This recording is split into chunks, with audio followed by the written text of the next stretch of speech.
Friends, welcome back to my channel. ఈరోజు మీకు ఈ సీరియల్లో ఏం జరిగిందో తెలుసుకోవాలి అనుకుంటున్నారా? అయితే వెంటనే మనం సీరియల్లోకి వెళ్ళిపోదాం. ఇక కావ్య అయితే శ్వేత అలాగే రాజ్ మాట్లాడుకున్న మాటలకి ఒక్కసారిగా అక్కడికక్కడే కుప్పకూలిపోతుంది.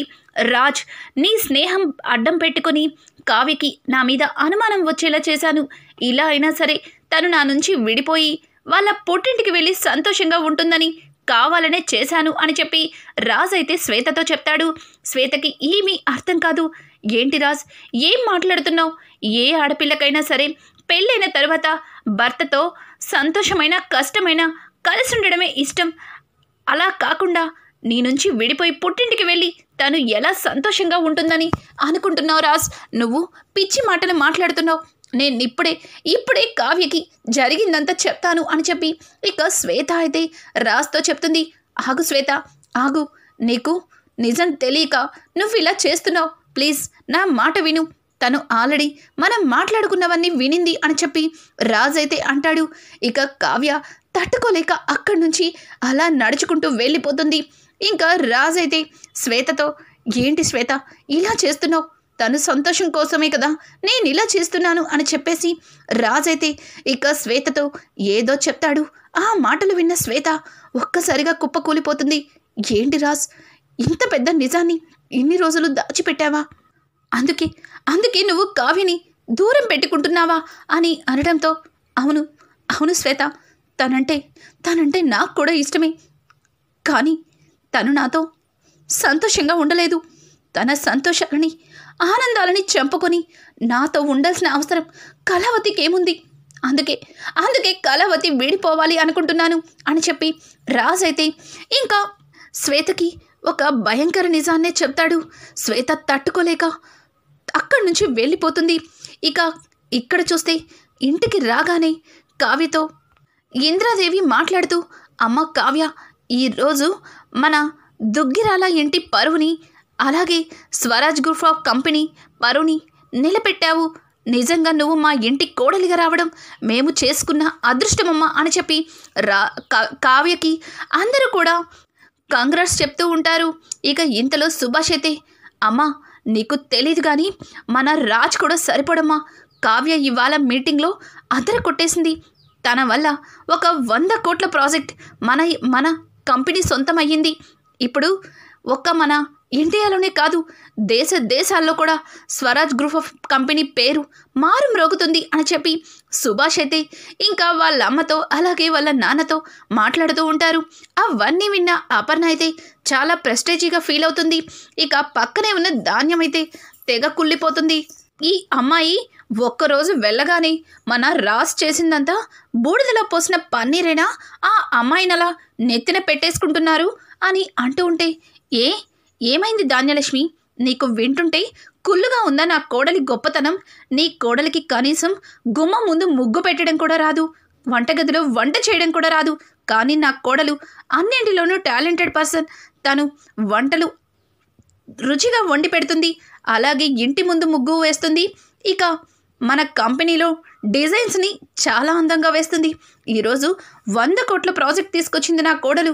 నిజంగా నా కోడలు బంగారం అని చెప్పి ఇక అపర్ణ అయితే మొదటిసారిగా కావ్య దగ్గరికి వెళ్ళి తన 2 చేతులతో కావ్యకి దిష్టి తీస్తుంది. కావ్య మొహంలో సంతోషం లేదు. రుద్రాణి అయితే, ఇదేంటిది, ఇంతమంది ఇలా పొగుడుతున్నా అస్సలు నవ్వటం లేదు, పైగా దీని మొహంలో ఏదో బాధ కనిపిస్తుంది అని చెప్పి ఇక రుద్రాణి అయితే, ఏంటి ఇంతమంది ఇన్ని రకాలుగా పొగుడుతున్నా సరే నీ మొహంలో ఆ సంతోషమే కనిపించట్లేదు, ఏం జరిగిందో అన్నట్టుగా ఇక రుద్రాణి అయితే కావ్యని అంటుంది. ఇంతలో కంపెనీ మేనేజర్ అయితే ఇంటికి వస్తాడు.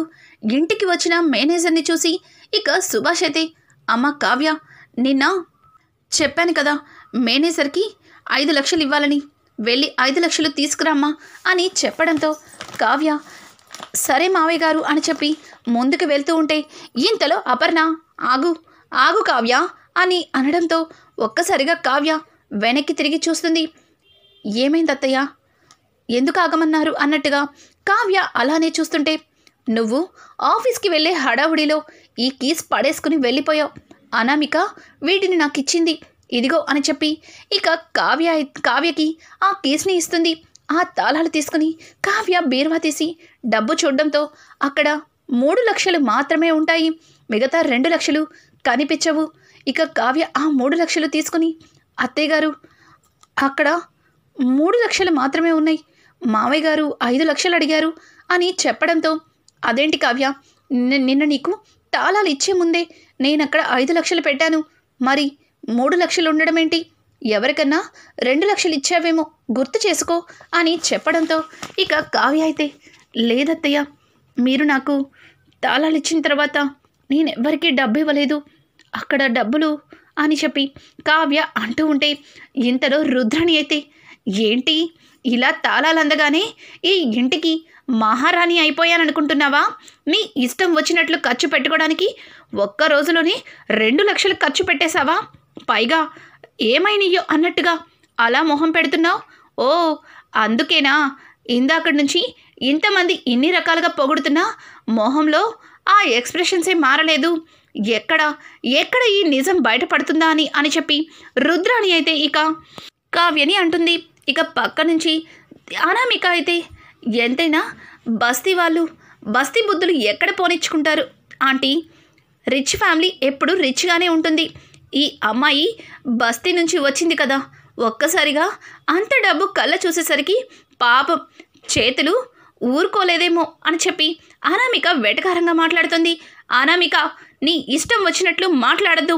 మేము బస్తీ నుంచే వచ్చాం, మేము లేని వాళ్ళమే, ఏ రోజు తెచ్చుకుంటే ఆ రోజు తినేవాళ్ళమే, కానీ ఇలా దొంగతనం చేసి కడుపు నింపుకునే వాళ్ళం అంతకన్నా కాదు. కష్టపడి రూపాయి కూడ పెట్టుకుని మరి నచ్చినవి కొనుక్కుంటాం, అంతేగాని ఇలా దొంగతనంగా డబ్బు తీసి నాకు నచ్చినట్టుగా ఖర్చు పెట్టాల్సిన అవసరం నాకు లేదు. నీ ఇష్టం వచ్చినట్టు మాట్లాడద్దు అని అంటూ ఉంటే, మరి ఏమైనాయి ఆ 2 లక్షలు? ఏం చేసావు చెప్పు. మీ పుట్టింటికి దోచిపెట్టావా? వాళ్ళు కూడా దిక్కు దిమానం లేకుండానే ఉన్నారు కదా, వాళ్ళకే ఇచ్చుంటావులే అని అంటూ ఉంటే, ఇంతలో స్వప్నకి ఇక కనకం నుంచి ఫోన్ వస్తుంది. కనకం ఫోన్ చేస్తూ, అమ్మ స్వప్న, మన అప్పుకి ఉద్యోగం వచ్చిందే, నాకు చాలా సంతోషంగా ఉంది, ట్రైనింగ్ కూడా లేదు, తను ఎస్ఐ అయ్యింది అని చెప్పడంతో స్వప్న అయితే, ఏంటి ట్రైనింగ్ కూడా లేకుండా అప్పుకి ఎస్ఐ ఉద్యోగం వచ్చిందా? నిజంగా చాలా సంతోషం అమ్మా అని చెప్పి ఇక స్వప్న మాట్లాడుతూ ఉంటుంది.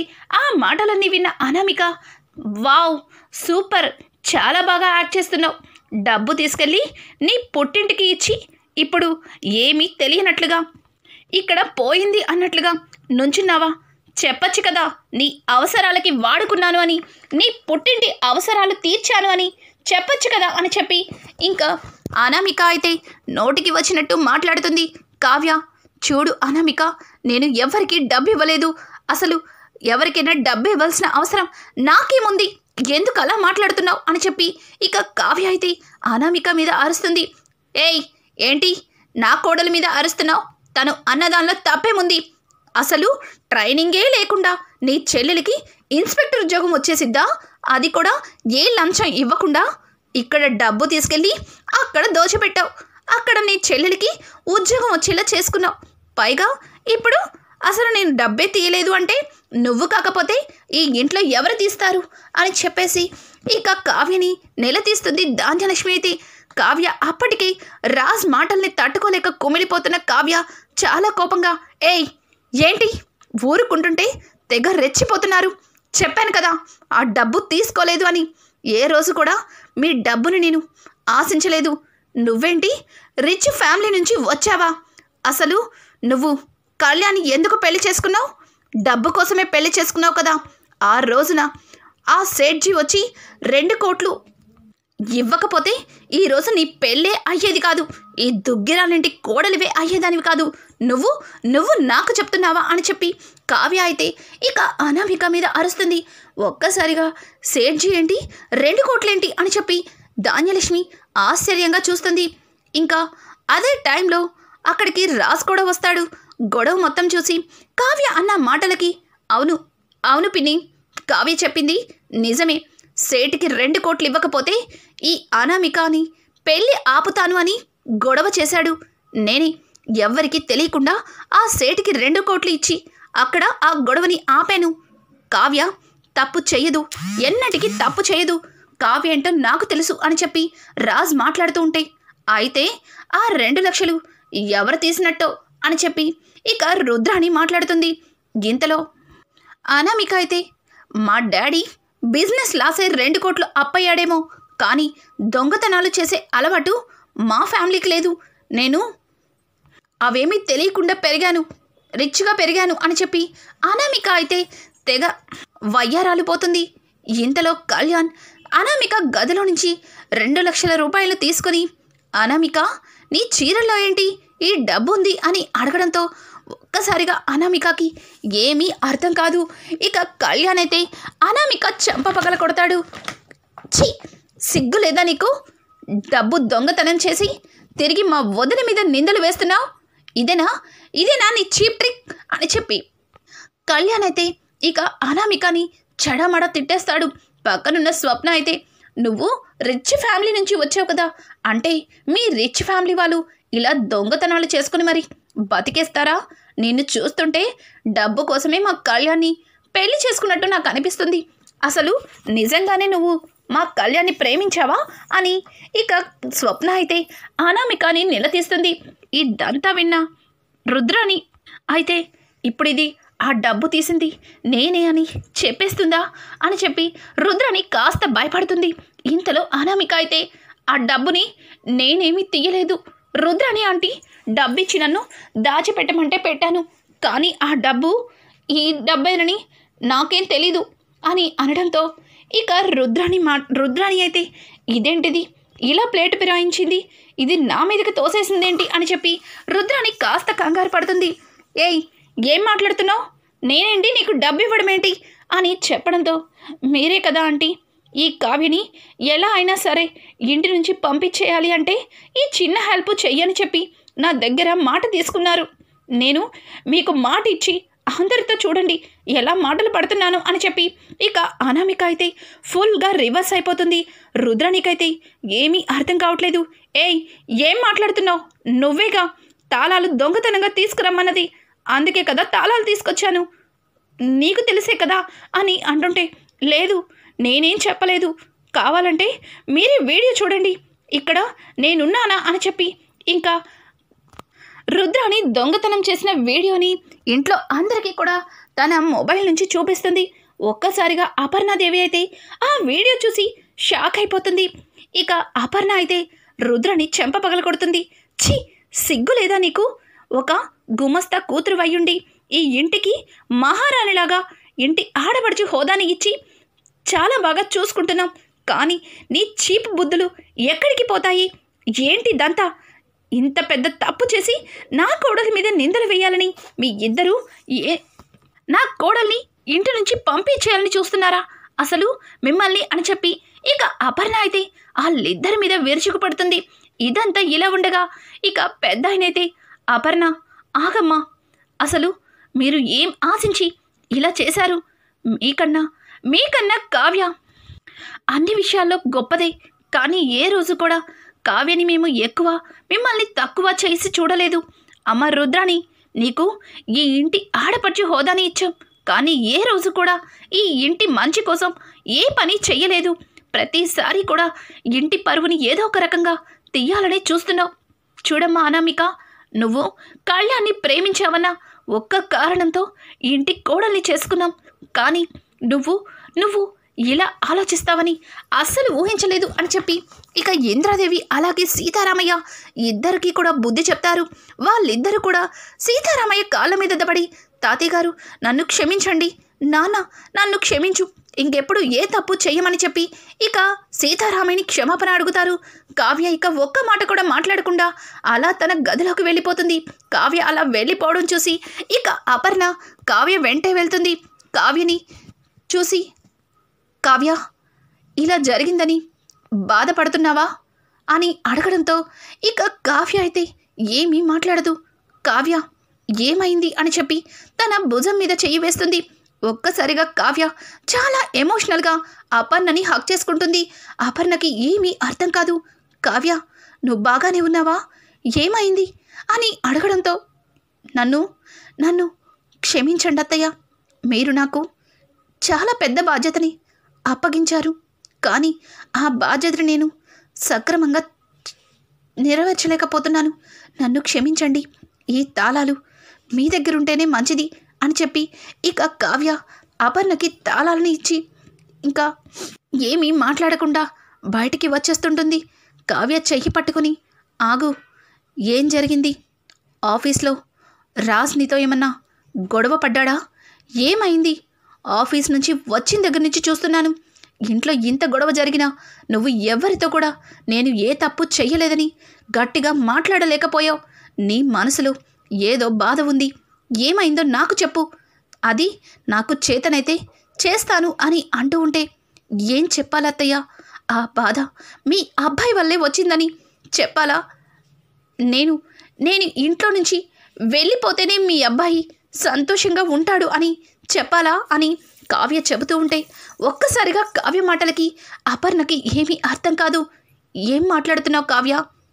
అసలు ఏం మాట్లాడుతున్నావు?